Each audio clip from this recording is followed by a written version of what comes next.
തിരുവനന്തപുരം ജില്ലയിലെ വിഴിഞ്ഞത്തിന് സമീപമുള്ള ഒരു വീട്ടിൽ വൈകുന്നേരം ഏകദേശം 7 മണിയോടുകൂടി ബിനു കേശവൻ എന്ന വ്യക്തി തന്റെ സിറ്റൌട്ടിൽ നിൽക്കുന്ന സമയത്തായിരുന്നു അയൽവാസിയായ ശ്രീകുമാർ എന്ന വ്യക്തി നിലവിളിച്ച് കരഞ്ഞുകൊണ്ട് ഓടിയെത്തിയത്. ശ്രീകുമാറിന്റെ ഉടമസ്ഥതയിലുള്ള വാടക വീട്ടിൽ ചില അസാധാരണ കാഴ്ചകൾ കണ്ടു എന്ന് പറഞ്ഞുകൊണ്ടാണ് ശ്രീകുമാർ അവിടേക്ക് ഓടിയെത്തിയത്. ശ്രീകുമാർ പറഞ്ഞതനുസരിച്ച് ബിനു കേശവനും അയാൾക്കൊപ്പം വാടക വീട്ടിലേക്ക് പോയി. ആ വീട്ടിലെ വാടകക്കാർ അന്ന് രാവിലെ തന്നെ വീടൊഴിഞ്ഞു പോകുമെന്ന് പറഞ്ഞിരുന്നതാണ്. എന്നാൽ രാവിലെ മുതൽ തന്നെ വീട് തുറന്നു കിടക്കുന്ന കാഴ്ചയാണ് ശ്രീകുമാർ കണ്ടത്. സംശയം തോന്നി ആ വീടിനുള്ളിലേക്ക് കയറി നോക്കിയപ്പോൾ വീടിന് മുകളിലുള്ള ആസ്ബറ്റോസിന്റെ ഇടയിൽ നിന്നും രക്തം താഴേക്ക് ഇറ്റിറ്റ് വീഴുന്ന കാഴ്ചയാണ് ശ്രീകുമാർ കണ്ടത്. ശ്രീകുമാർ പറഞ്ഞ കാര്യം കേട്ട് ആ വീടിനുള്ളിലേക്ക് ബിനു കേശവൻ കടന്നു. വീടിനുള്ളിലേക്ക് കടന്ന നിമിഷത്തിൽ തന്നെ ബിനു കേശവൻ അമ്പരന്നു പോയി. ആ വീടിനുള്ളിലെ ആസ്ബറ്റോസ് ഷീറ്റിന്റെ അടിയിലുള്ള തട്ടിന്റെ ഭാഗത്തു നിന്നും രക്തം ഒലിച്ചിറങ്ങുകയാണ്. ആ തട്ടിനുള്ളിൽ എന്തോ കിടപ്പുണ്ടെന്ന് ബിനു കേശവന് വ്യക്തമായി. ആ മുറിക്കുള്ളിൽ ഉണ്ടായിരുന്ന ഒരു മേശയുടെ സഹായത്തോടു കൂടി ബിനു കേശവൻ ആസ്ബറ്റോസ് ഷീറ്റിന്റെ അടിയിൽ എന്താണ് കിടക്കുന്നതെന്ന് ഒന്ന് നോക്കി. തട്ടിനു മുകളിൽ ആരോ ഒരാൾ കിടക്കുന്നു. അയാളുടെ കാലുകൾ മാത്രമാണ് ബിനുവിന് കാണാൻ കഴിയുന്നത്. കാലിൽ സൂക്ഷിച്ചു നോക്കിയ നിമിഷത്തിൽ തന്നെ അതൊരു സ്ത്രീയുടെ കാലാണെന്ന് അയാൾക്ക് മനസ്സിലായി. തട്ടി വിളിച്ചിട്ടും യാതൊരു അനക്കവുമില്ല. ഭയന്നുപോയ ബിനു ഉടൻ തന്നെ വിവരം വിഴിഞ്ഞം പോലീസ് സ്റ്റേഷനിൽ അറിയിച്ചു. CI ഉൾപ്പെടുന്ന സംഘം ഉടൻ തന്നെ സംഭവസ്ഥലത്തേക്ക് പുറപ്പെട്ടു. സ്ഥലത്തെത്തിയ പോലീസ് സംഘം വീടിന്റെ മുകൾ ഭാഗത്തെ ഷീറ്റുകൾ ഇളക്കി മാറ്റിയപ്പോൾ തന്നെ സ്ത്രീരൂപം തെളിഞ്ഞു വന്നു. അതെ, ഒരു സ്ത്രീ അതിക്രൂരമായി കൊല ചെയ്യപ്പെട്ട് കിടക്കുന്നു. പോലീസ് സംഘം ഉടൻ തന്നെ ആ വീട്ടിൽ ആരൊക്കെയാണ് താമസിച്ചിരുന്നതെന്നും അത് ആരുടെ വീടാണെന്നുമൊക്കെ അന്വേഷിച്ചു. ശ്രീകുമാർ അത് തന്റെ വീടാണെന്നും അവിടെ റഫീഖ ബീവി എന്ന സ്ത്രീയും അവരുടെ മകനും അവരുടെ സഹോദരിയുടെ മകനുമാണ് താമസിച്ചിരുന്നതെന്നും അവർ ഇന്ന് ഈ വീട് ഒഴിയുമെന്ന് പറഞ്ഞിരുന്നതായിരുന്നുവെന്നും പോലീസിനോട് പറഞ്ഞു. ശ്രീകുമാർ പറയുന്ന കാര്യങ്ങൾ കേട്ടുകൊണ്ട് നിൽക്കുകയായിരുന്ന ബിനു കേശവൻ മറ്റു ചില കാര്യങ്ങൾ കൂടി പോലീസിനോട് പറഞ്ഞു. റഫീഖ ബീവിയുടെ സഹോദരിയുടെ മകൻ അല്ലമീൻ ആളൊരു കുഴപ്പക്കാരനാണ്. അല്ലമീൻ സ്ഥിരമായി മദ്യപിച്ച് ആ വീട്ടിലെത്തി വഴക്കുണ്ടാക്കാറുള്ളത് പതിവാണ്. ഈ കാരണം കൊണ്ടാണ് ശ്രീകുമാർ തന്റെ വാടക വീട് ഒഴിഞ്ഞു തരണമെന്ന് ആ കുടുംബത്തോട് ആവശ്യപ്പെട്ടത്. അങ്ങനെ പോലീസ് സംഘം റഫീഖ ബീവിയുടെ മകന്റെയും സഹോദരിയുടെ മകന്റെയും വിവരങ്ങൾ അന്വേഷിച്ചു. വിവരങ്ങൾ അന്വേഷിക്കുന്ന കൂട്ടത്തിൽ വാടകക്കാരുടെ ടെലിഫോൺ നമ്പറുകളും ശ്രീകുമാറിന്റെ കയ്യിൽ നിന്ന് പോലീസ് സംഘം കൈവശപ്പെടുത്തി. പോലീസ് സംഘം ഉടൻ തന്നെ ആ ടെലിഫോൺ നമ്പറുകൾ വിശദമായ അന്വേഷണം നടത്തുന്നതിനായി സൈബർ സെല്ലിന് കൈമാറി. അപ്പോഴേക്കും കൊലപാതക വിവരമറിഞ്ഞ് ആ പ്രദേശം മുഴുവൻ ആളുകളെ കൊണ്ട് നിറഞ്ഞിരുന്നു. വൈകുന്നേരം 7 മണി കഴിഞ്ഞ സമയമായതിനാൽ പോലീസിന്റെ നടപടികൾ പൂർത്തിയാക്കി മൃതദേഹം അവിടെ നിന്നെടുക്കുന്നതിന് വെല്ലുവിളികൾ ഏറെയായിരുന്നു.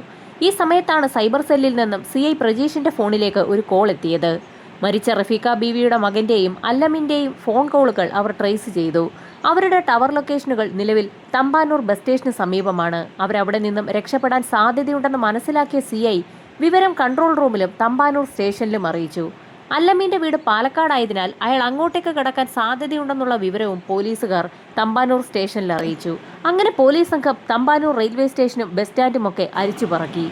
ഈ സമയത്താണ് പോലീസിന് സൈബർ സെല്ലിൽ നിന്നും വളരെ നിർണായകമായ മറ്റൊരു വിവരം കൂടി ലഭിച്ചത്. തിരുവനന്തപുരത്ത് കൈരളി തിയേറ്ററിന്റെ മറുഭാഗത്തായി പ്രൈവറ്റ് ബസ്സുകൾ പാർക്ക് ചെയ്യുന്ന ഒരു സ്ഥലമുണ്ട്. അവിടെയുള്ള ഒരു ട്രാവൽസിൽ നിന്നും അല്ലമീൻ 3 ടിക്കറ്റുകൾ പർച്ചേസ് ചെയ്തിട്ടുണ്ട്. ആ ട്രാവൽസിൽ നിന്നും ടിക്കറ്റുകൾ എടുത്ത അല്ലമീൻ ഇപ്പോൾ യാത്ര ചെയ്യുന്നു എന്നുള്ള വിവരം കൂടി ആ ട്രാവൽസിൽ നിന്ന് തന്നെ പോലീസിന് കിട്ടി. ഇതോടൊപ്പം തന്നെ അല്ലമീൻ സഞ്ചരിക്കുന്ന ബസിന്റെ കണ്ടക്ടറുടെ നമ്പർ കൂടി ട്രാവൽസുകാർ പോലീസിന് കൈമാറി. ഉടൻ തന്നെ CI അടങ്ങുന്ന സംഘം കണ്ടക്ടറുമായി ബന്ധപ്പെട്ടു. അപ്പോഴേക്കും ബസ് കാര്യവട്ടം ജംഗ്ഷനിലെത്തിയിരുന്നു. ഈ സമയം CI കണ്ടക്ടറോട് കാര്യവട്ടം യൂണിവേഴ്സിറ്റി കഴിഞ്ഞ് മെയിൻ റോഡിലേക്ക് കയറി ആറ്റിങ്ങലിലേക്ക് തിരിയുമ്പോൾ ഇടതുവശത്തായി കാണുന്ന കഴക്കൂട്ടം പോലീസ് സ്റ്റേഷന് സമീപത്തായി ബസ് നിർത്തണമെന്ന് ആവശ്യപ്പെട്ടു. ഇതേ സമയം തന്നെ CI കഴക്കൂട്ടം സ്റ്റേഷനിൽ വിളിച്ച് ബസിന്റെ നമ്പറും മറ്റ് ഡീറ്റെയിൽസും നൽകിയിരുന്നു. അങ്ങനെ പോലീസ് സംഘം വിഴിഞ്ഞത്ത് നിന്നും കഴക്കൂട്ടത്തേക്ക് തിരിച്ചു. അപ്പോഴേക്കും ബസ് കഴക്കൂട്ടം സ്റ്റേഷന് സമീപത്തെത്തുകയും അവിടെ സ്റ്റേഷൻ പരിസരത്ത് നിർത്തുകയും ചെയ്തു. ഉടൻ തന്നെ പോലീസുകാർ ബസിനുള്ളിൽ കയറി പരിശോധന ആരംഭിച്ചു. അല്ലമീൻ ബുക്ക് ചെയ്തിരുന്നത് 21 മുതൽ 23 വരെയുള്ള നമ്പറിലുള്ള സീറ്റുകളാണ്. ആ സീറ്റിന് സമീപത്തേക്ക് പോലീസ് സംഘം എത്തിയപ്പോൾ 2 പുരുഷന്മാരും ഒരു സ്ത്രീയുമാണ് സീറ്റിലുള്ളത്. പോലീസ് ഉടൻ തന്നെ അവരെ കസ്റ്റഡിയിലെടുത്ത് സ്റ്റേഷനിലേക്ക് കൊണ്ടുപോയി. ഈ സമയം CI സംഘവും വിഴിഞ്ഞത്ത് നിന്നും കഴക്കൂട്ടത്തേക്ക് എത്തിയിരുന്നു. അങ്ങനെ CI പ്രജീഷ് ശശിയും അവരെ ചോദ്യം ചെയ്തു തുടങ്ങി. ഓരോരുത്തരോടും പേരുകൾ ചോദിച്ചു. ആദ്യത്തെ ആൾ പറഞ്ഞത് തന്റെ പേര് അല്ലമീൻ, രണ്ടാമത്തെ വ്യക്തി പറഞ്ഞത് ഷെഫീഖ് എന്നും, മൂന്നാമതായി ആ സ്ത്രീയോട് പോലീസ് പേര് ചോദിച്ചപ്പോൾ അവർ പറഞ്ഞതാകട്ടെ തന്റെ പേര് റഫീഖ ബീവി എന്നാണ്. ഇത് കേട്ടതും CI ഞെട്ടിവിറച്ചു. വിഴിഞ്ഞത്തെ വീട്ടിൽ മരിച്ചു കിടക്കുന്ന റഫീഖ ബീവി ഇതാ കൺമുൻപിൽ സ്റ്റേഷനിൽ നിൽക്കുന്നു. റഫീഖ ബീവി താനാണെന്നുള്ള സ്ത്രീയുടെ മറുപടി കേട്ടതും പോലീസ് സംഘം ആ സ്ത്രീയോട് ചോദിച്ചത്, നിങ്ങൾ റഫീഖ ബീവിയാണെങ്കിൽ നിങ്ങളുടെ വിഴിഞ്ഞത്തുള്ള വീട്ടിൽ ആസ്ബറ്റോസ് ഷീറ്റിനടിയിലുള്ള തട്ടിൽ ആരെയാണ് നിങ്ങൾ കൊലപ്പെടുത്തി കിടത്തിയിരിക്കുന്നത് എന്നുള്ളതാണ്. ഇത് കേട്ട ഉടൻ തന്നെ ആ സ്ത്രീ ഒന്ന് പരുങ്ങി. ഇവരുടെ പരുങ്ങൽ ശ്രദ്ധിച്ച പോലീസ് അവരെ വിശദമായി ചോദ്യം ചെയ്തു. അങ്ങനെ ചോദ്യം ചെയ്യലിനൊടുവിലാണ് പല സത്യങ്ങളും റഫീഖ പോലീസിനോട് പറയുന്നത്. റഫീഖ ശ്രീകുമാർ എന്ന വ്യക്തിയുടെ വീട്ടിൽ താമസത്തിനെത്തിയിട്ട് 1 മാസമേ ആയിട്ടുള്ളൂ. താമസത്തിനെത്തിയ ഉടൻ തന്നെ ഇവർ അയൽപ്പക്കത്തുള്ള ആളുകളുമായി വളരെ വേഗത്തിൽ തന്നെ ഒരു ബന്ധമുണ്ടാക്കിയെടുത്തു. ശ്രീകുമാറിന്റെ പറമ്പിൽ ഒരു വലിയ പുളിമരമുണ്ട്. അതിൽ നിന്ന് വീഴുന്ന പുളികൾ പറക്കാൻ ആ പ്രദേശത്തുള്ള ഒരു സ്ത്രീ വരും. സ്ഥിരമായി അവിടെ എത്തുന്ന ശാന്തകുമാരി എന്ന സ്ത്രീയോട് റഫീഖയ്ക്ക് വളരെ അടുപ്പമുണ്ടായിരുന്നു. ഭർത്താവ് മരിച്ച ആ സ്ത്രീ ഒറ്റയ്ക്കാണ് താമസം. അവർക്കൊരു മകളും മകനുമുണ്ട്. മകളും മകനും വിദേശത്താണ്. അതുകൊണ്ട് തന്നെ ശാന്തകുമാരി തീർത്തും ഒറ്റയ്ക്കാണെന്നുള്ള കാര്യം റഫീഖ മനസ്സിലാക്കി. അല്ലമീൻ മദ്യപിച്ച് വീട്ടിലെത്തി ബഹളമുണ്ടാക്കുന്ന ദിവസങ്ങളിലൊക്കെ റഫീഖ താമസിച്ചിരുന്നത് ശാന്തകുമാരിയുടെ വീട്ടിലാണ്. ഒറ്റയ്ക്ക് താമസിക്കുന്ന ശാന്തകുമാരിക്കാകട്ടെ അതൊരാശ്വാസവുമായിരുന്നു.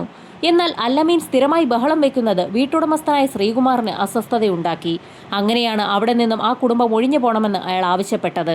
അയാളുടെ തീരുമാനപ്രകാരം റഫീഖയും കുടുംബവും അവിടെ നിന്ന് മാറി താമസിക്കാൻ തീരുമാനിക്കുകയും അവരുടെ സാധനങ്ങളൊക്കെ പായ്ക്ക് ചെയ്ത് അല്ലമീന്റെ പാലക്കാടുള്ള വീട്ടിലേക്ക് അയക്കുകയും ചെയ്തു. പതിവ് പോലെ സംഭവം നടക്കുന്ന ദിവസം രാവിലെയും ശാന്തകുമാരി പുളി പറക്കുന്നതിനായി ആ കോമ്പൗണ്ടിലേക്ക് എത്തിയിരുന്നു. റഫീഖയും കുടുംബവും അവിടെ നിന്നും പോവുകയാണെന്നുള്ള സങ്കടം ശാന്തകുമാരിക്കും ഉണ്ടായിരുന്നു.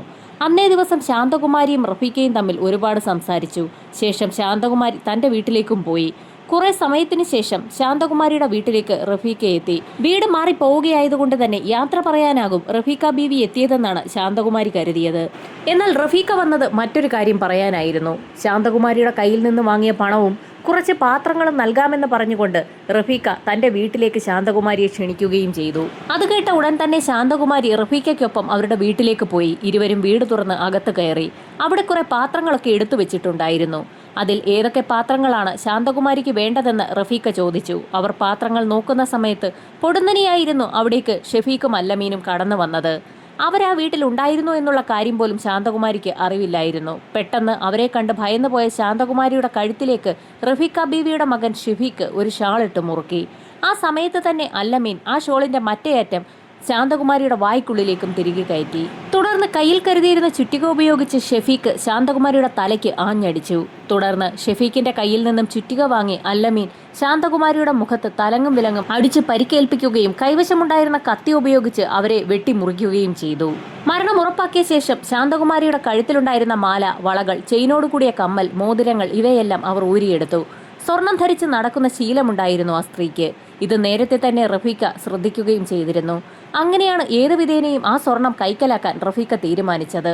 അപ്പോഴേക്കും ശാന്തകുമാരിയുടെ ശരീരത്തിൽ നിന്നും ഒഴുകിയെത്തുന്ന രക്തം കൊണ്ട് ആ മുറി നിറഞ്ഞിരുന്നു. ശാന്തകുമാരി ധരിച്ചിരുന്ന കൈലി റഫീഖ അഴിച്ചെടുക്കുകയും ആ കൈലി ഉപയോഗിച്ച് തന്നെ മുറിക്കുള്ളിലുണ്ടായിരുന്ന രക്തമൊക്കെ തുടച്ചെടുക്കുകയും ചെയ്തു. അതിനുശേഷം ആ വസ്ത്രം പുറത്തു കൊണ്ടുപോയി കത്തിച്ചു കളഞ്ഞു. ശേഷം മൂവരും ചേർന്ന് ശാന്തകുമാരിയുടെ മൃതദേഹം വളരെ പ്രയാസപ്പെട്ട് ആസ്ബറ്റോസിന്റെ അടിയിലുള്ള തട്ടിലേക്ക് തിരികെ കയറ്റി. അവിടെ അങ്ങനെ ഒരു മൃതദേഹം ഒളിപ്പിച്ചിട്ടുണ്ടെന്ന് ആർക്കും മനസ്സിലാവുകയില്ല. പക്ഷേ അവരെ ചതിച്ചത് ശാന്തകുമാരിയുടെ ശരീരത്തിൽ നിന്നും ഇറ്റിറ്റ് വീഴുന്ന രക്തമാണ്. മൃതദേഹം ഒളിപ്പിച്ച നിമിഷത്തിൽ തന്നെ പ്രതികൾ കയ്യിൽ കിട്ടുന്നതും എടുത്തുകൊണ്ട് അവിടെ നിന്ന് രക്ഷപ്പെട്ടു. അവർ നേരെ പോയത് വിഴിഞ്ഞം അഞ്ജന ജ്വല്ലറിയിലേക്കാണ്. ശാന്തകുമാരിയുടെ ചില ആഭരണങ്ങൾ അവർ അവിടെ തന്നെ വിറ്റു. അങ്ങനെ ലഭിച്ച പണവുമായി അവർ തിരുവനന്തപുരം അമലാസ് റെസിഡൻസിയിലെത്തി ഒരു മുറിയെടുത്ത് കുളിച്ച് വസ്ത്രങ്ങളൊക്കെ വൃത്തിയാക്കി. ശേഷം തമ്പാനൂർ ബസ് സ്റ്റേഷന് പിന്നിലുള്ള ട്രാവൽസിലെത്തി പാലക്കാട്ടേക്കുള്ള ടൂറിസ്റ്റ് ബസ്സിൽ 3 സീറ്റുകൾ ബുക്ക് ചെയ്തു. വൈകുന്നേരം 7 മണിക്ക് ശേഷം മാത്രമാണ് ബസ് ഉള്ളത്. അതുകൊണ്ട് തന്നെ ആ സംഘം ആ പരിസരത്തൊക്കെ സമയം ചിലവഴിക്കുകയും വൈകുന്നേരം 7 മണിയോടുകൂടി ബസ് സ്റ്റാൻഡിലെത്തി ബസ്സിൽ കയറിയിരിക്കുകയും ചെയ്തു. വൈകുന്നേരം 7 മണിക്ക് ശേഷമായിരുന്നു മൃതദേഹം ആ വീട്ടിലുണ്ടെന്നുള്ള കാര്യം വീട്ടുകാരറിഞ്ഞതും പോലീസ് സ്റ്റേഷനിൽ അറിയിച്ചതും. ഏകദേശം 8 മണിയോടുകൂടി കഴക്കൂട്ടത്ത് വെച്ച് പോലീസുകാർ പ്രതികളെ പിടിക്കുകയും ചെയ്തു. അങ്ങനെ സ്റ്റേഷനിലെത്തിച്ച പ്രതികളെ വിശദമായി ചോദ്യം ചെയ്യുന്നതിനിടയിലാണ് മറ്റൊരു കാര്യം പോലീസിന് മനസ്സിലായത്. റഫീഖ ബീവിയുടെ സഹോദരിയുടെ മകനെന്ന് പരിചയപ്പെടുത്തിയ അല്ലമീന്റെ ഡേറ്റ കളക്ട് ചെയ്യുന്ന സമയത്ത് അവർ റഫീഖയുടെ സഹോദരിയുടെ മകനല്ല എന്നുള്ള കാര്യം വ്യക്തമായി. വിശദമായ ചോദ്യം ചെയ്യലിൽ 27 വയസ്സ് മാത്രം പ്രായമുള്ള അല്ലമീൻ റഫീഖയുടെ രഹസ്യ കാമുകനാണെന്നുള്ള കാര്യം പോലീസ് സംഘം കണ്ടെത്തി. ഈ സമയത്താണ് അതേ സ്റ്റേഷനിലെ വനിതാ കോൺസ്റ്റബിളിന് റഫീഖ ബീവിയെ കണ്ടപ്പോൾ എന്തോ ചില സംശയങ്ങൾ തോന്നിയത്. ഉടൻ തന്നെ വിവരം CIയെ അറിയിച്ചു. വനിതാ കോൺസ്റ്റബിൾ 1 വർഷം മുൻപ് കോവളം സ്റ്റേഷനിലായിരുന്നു. അവിടെ വർക്ക് ചെയ്യുന്ന സമയത്ത് ചെറിയൊരു പെൺകുട്ടി അതിക്രൂരമായി കൊല്ലപ്പെട്ട കേസ് രജിസ്റ്റർ ചെയ്തിരുന്നു. ആ പെൺകുട്ടിയുടെ കൊലപാതകവുമായി ബന്ധപ്പെട്ടുള്ള കേസ് നടക്കുന്ന സമയത്ത് കൊല്ലപ്പെട്ട പെൺകുട്ടിയുടെ വീടിന്റെ പരിസരത്തുള്ള ആളുകളെ ചോദ്യം ചെയ്യുന്ന കൂട്ടത്തിൽ റഫീഖയും ഉണ്ടായിരുന്നു. അതെ, അന്ന് കോവളത്തായിരുന്നു റഫീഖയും കുടുംബവും താമസിച്ചിരുന്നത്. അന്ന് റഫീഖ പോലീസിന് കൊടുത്ത മൊഴി ഇപ്പോഴും വനിതാ കോൺസ്റ്റബിളിന് ഓർമ്മയുണ്ട്. കൊല്ലപ്പെട്ട പെൺകുട്ടിയുടെ അച്ഛനും അമ്മയും ആ പെൺകുട്ടിയെ ക്രൂരമായി ഉപദ്രവിക്കുമായിരുന്നു എന്നായിരുന്നു അന്നത്തെ റഫീഖയുടെ മൊഴി. വളരെ നിർണായകമായ ആ മൊഴി അന്ന് പോലീസിന് നൽകിയ റഫീഖയെ എല്ലാവരും ഓർത്തു വെച്ചിരുന്നു. കാരണം കഴിഞ്ഞ ഒരു വർഷമായി ഈ കേസുമായി ബന്ധപ്പെട്ട് ആ പെൺകുട്ടിയുടെ അച്ഛനും അമ്മയും പോലീസ് സ്റ്റേഷനുകൾ കയറി ഇറങ്ങുകയാണ്. ഈ സംഭവം വനിതാ കോൺസ്റ്റബിൾ CIയെ അറിയിച്ചു. ഉടൻ തന്നെ ചില സംശയങ്ങൾ തോന്നിയ CI വീണ്ടും റഫീഖയെ ചോദ്യം ചെയ്തു. ഇതിലൂടെ പുറത്തറിഞ്ഞത് വലിയൊരു കൊലപാതക കഥയാണ്. ദീർഘനേരത്തെ ചോദ്യം ചെയ്യലിനൊടുവിൽ റഫീഖ പലതും പറഞ്ഞു തുടങ്ങി. കോവളത്തുള്ള മുട്ടയ്ക്കാട് ഏകദേശം 4 വർഷത്തോളം റഫീഖ താമസിച്ചിട്ടുണ്ട്. അവരവിടെ താമസിക്കുന്ന സമയത്ത് അവരുടെ വീടിന്റെ എതിർവശത്ത് ഒരു ദമ്പതികളും അവരുടെ മകളും താമസിച്ചിരുന്നു. ആ ദമ്പതികൾ ദത്തെടുത്ത് വളർത്തുന്ന പെൺകുട്ടിയായിരുന്നു അത്. ആനന്ദൻ ഗീതാ ദമ്പതികൾ എടുത്തു വളർത്തുന്ന മകൾ ഗീതു ആയിരുന്നു അത്. ആ പെൺകുട്ടിയെ ചെറുപ്പം മുതൽ തന്നെ റഫീഖയുടെ മകന് ഒരു നോട്ടമുണ്ടായിരുന്നു. പലപ്പോഴും അവൻ ആ പെൺകുട്ടിയോട് മോശമായി പെരുമാറി. അങ്ങനെ ഒരു ദിവസം ആ പെൺകുട്ടിയോട് മോശമായി പെരുമാറിയപ്പോൾ അവൾ അവനുമായി തർക്കമുണ്ടായി. ഈ സമയത്ത് റഫീഖ ബീവി അങ്ങോട്ടേക്ക് കടന്നു വരികയും പൊടുന്നനെ ഒരു ചുറ്റിക ഉപയോഗിച്ച് ഗീതുവിന്റെ തലയ്ക്ക് ആഞ്ഞടിക്കുകയും ചെയ്തു. അവരുടെ ഇടയിൽ നിന്നും രക്ഷപ്പെട്ടോടി സ്വന്തം വീട്ടിലേക്കെത്തിയ ഗീതു ആ വീട്ടുമുറ്റത്ത് തളർന്നു വീഴുകയും ചെയ്തു. ഈ സമയം വീട്ടിലുള്ളവർ ശബ്ദം കേട്ട് പുറത്തേക്കെത്തിയതും പിന്നാലെ ഓടി വന്ന റഫീഖ ബീവിയെയും മകനെയും കണ്ടു. ഇവിടെ എന്താണ് സംഭവിച്ചതെന്ന് ഒന്നും അറിയാത്തവരെ പോലെ അന്ന് റഫീഖയും മകനും സംസാരിച്ചു.